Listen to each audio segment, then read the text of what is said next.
So we have what I think is really quite a compelling story here. We have type 2 supernovae. They have hydrogen in their spectra, and we see them directly associated with massive stars. We have a reason why a massive star's core might collapse down and form a neutron star.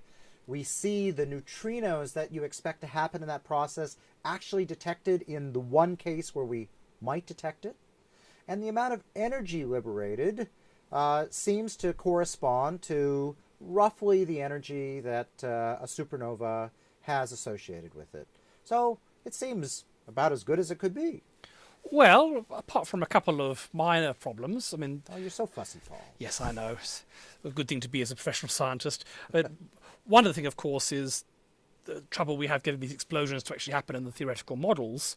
And the other problem is that it seems like half the stars seem to not explode in the form of supernovae, the more massive ones. So they've got to go somewhere when they die, and what happens to them?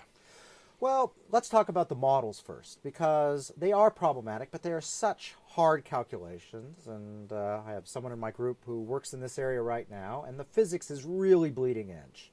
We know they occur, and so I am confident at some point that the models really will explode.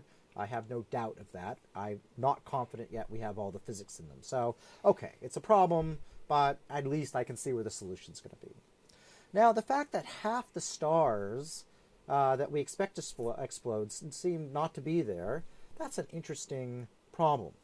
One idea is that we can see how hard it is to explode these stars from the calculations, and it might well be that they simply don't explode above a certain mass, that the stars collapse down to a neutron star, and material keeps on piling onto them, and eventually that neutron star is going to become heavy enough that the Schwarzschild radius will be outside the neutron star, and we're actually going to have a black hole rather than a neutron star. And we'll talk about black holes in a couple of lessons. That's right. And so those objects wouldn't be a supernova explosion at all. They would literally just disappear. So a star, a big star, literally disappearing. And an interesting star that is of the mass we're talking about is the star Betelgeuse, the big red star in the constellation Orion. Could you imagine going out one day and it's just suddenly not there? How cool would that be? In a rather creepy sort of way. Yes. So that is a possibility, and we are out looking right now. There are groups looking for objects that disappear. The problem is you need to be able to see the individual stars in a galaxy. And it turns out you can't do that with a backyard telescope, which you can find the stars when they explode. Instead, you need to use the Hubble Space Telescope that can individually identify stars. So there are projects to go through and look at a galaxy and then come back several years later and see if anything has disappeared. It's kind of like the reverse of a normal supernova. So over there, you look for things that appear. Now you're looking for things that are gone. But the problem, of course, is there's only a few galaxies nearby enough, and you're only looking at a tiny part of the galaxy at a time because the Hubble Space Telescope can't see the entire galaxy. It's too small. So it's not clear whether or not this will bear any fruit. If we do it long enough, it will, but the Hubble Space Telescope only has a few years left in it until it just gets too old to work properly. But there's another problem which is much less exciting. It's dust. If there's anything in the world that I hate, it's dust. Well, I've always been quite fond of it myself. Yeah, well, it just messes up everything I do. It's been shown that in these red giant stars, before they explode, they have winds of particles coming out. And in those winds, dust can form. You're a long ways away from the star, and it turns out you can get dust. And what's dust do?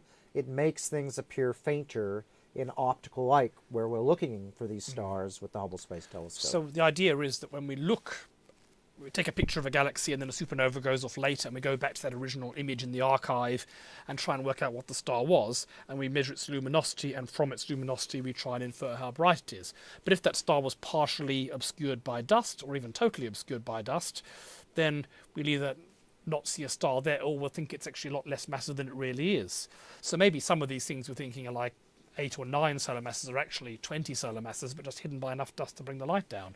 Yeah, that is a real possibility right now. We cannot discount, very frustratingly. But there is a way around it, which is that dust transmits or doesn't scatter as much infrared light.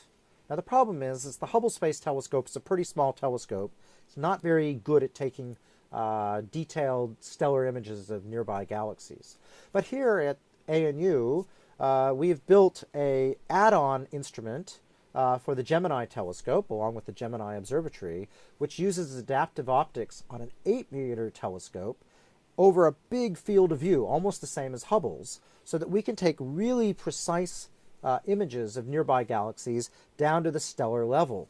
And at some point, my hope is that a supernova will occur where one of those images are taken, and then we'd have an infrared view of it, and this nasty dust will essentially not cause us any problems. So the idea is just go and image a whole bunch of galaxies near enough that you can pick out the individual stars at infrared wavelengths, so we can see every star irrespective of the amount of dust, and then do the calculation you just showed us again when a supernova goes off there. But this time, hopefully, we will always see a star, and they'll be more massive, and we'll start seeing, if this theory is right, maybe some new 20 solar mass stars that exploded.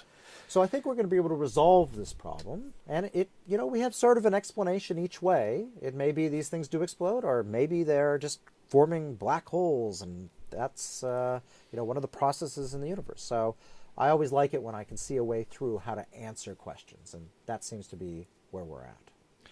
So do you think where do you think this field is going? I mean, we've outlined two ways forward to try and solve the unsolved problems. What else is going to be new in the whole field of supernova research over the next few years, do you think? So we have a bunch of telescopes around the world which have these huge field of views that allow us to find more and more of these objects. So we're going to be able to statistically understand essentially what explodes and what it ends up turning into. And we're going to find some very rare objects. We haven't talked about it, but there are certain objects we think explode by different processes than making a neutron star. They become giant thermonuclear bombs, not quite like a Type 1 supernova, but a giant massive star becoming a giant thermonuclear bomb.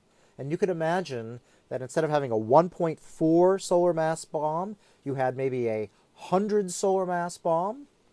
These are what we call parinstability supernovae.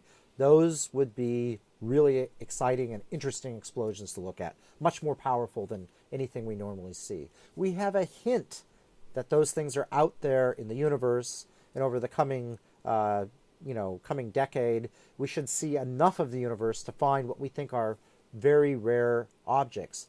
Perhaps right at the dawning of time, right after the Big Bang, because we think these big massive stars may have well been much more prevalent back 13 billion years ago. And for example, the James Webb Space Telescope might well be able to find these things in the distant past of the universe if they were frequent enough.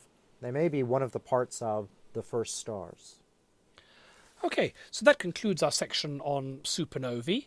But if this theory is right, and supernovae produce neutron stars, we should be able to find a whole bunch of these neutron stars left over. So that's what we're going to talk about next time.